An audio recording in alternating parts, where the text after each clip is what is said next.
Hi everybody. It's a nice winter day here, and I owe you a video about the cold. We talked about that as it was coming in December before Christmas. We're here in the new year, and the team's out here pruning, starting with a Riesling. Cold damage, it got to about 8 degrees here. It didn't get to the -1, which was anticipated. That's a very good sign, because cold damage is a absolute. It either did or didn't happen, and it's not gradations. So fortunately, it's also regional. And what we're finding here is that up in this upper part of the Yakima Valley, at these elevations, we're actually warmer in winter than many of the lower basin areas, like the confluence of the Snake and Columbia River, say down by Sagemore and Pasco, or even the basin of Walla Walla is, because of our elevation. So we had some advantages this last cycle, and we anticipate that we'll continue to have those advantages here this year.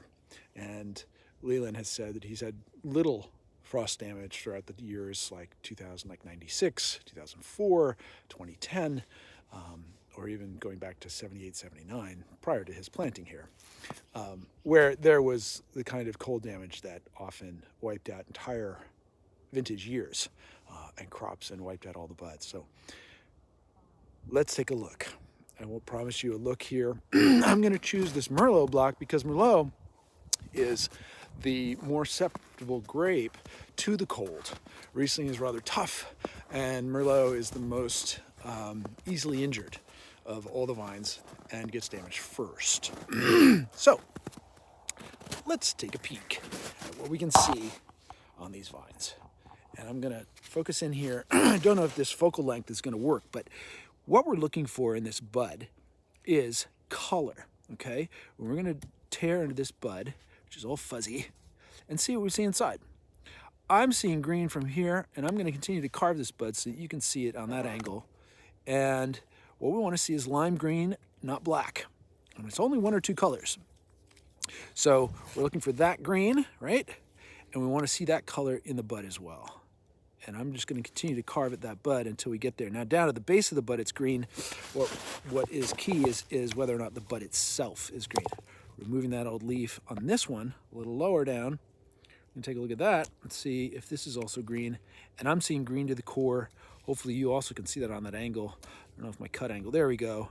Nice little green dot, and that bud is good too. So this is green, that's green, and this is the most susceptible. So colors are good. This Merlot looks good. I did a couple other tries. This is take 4, and the other cuttings that we saw are also green. So far so good on the Merlot. Again, we're only beginning the winter. We've got a good 50 days of potential winter coming. Now, we don't want frosts. We don't want these winter freezes, these deep freezes of negative numbers. At this point, it's probably going to take -5, -10, -15 for us to really wipe out the crop here and really hurt the vines in a way that we're going to have to cut back aggressively. But we don't want that, obviously. So looking for a regular mild winter, and we can get on to the growing of the full design of 2023 the way we want to. But we do have to get through this season. So every season offers its risks here, and because it's farming, we just have to wait through this natural event. There's little we can do for frost damage in winter, except wait it out. Thanks for watching, everyone, and follow along this year, and you'll see the entire process of a vintage at work. Look forward to sharing this with you. Please give me your feedback on what interests you, and any questions you might have. I'd be delighted to answer those questions specifically. Cheers. Happy New Year.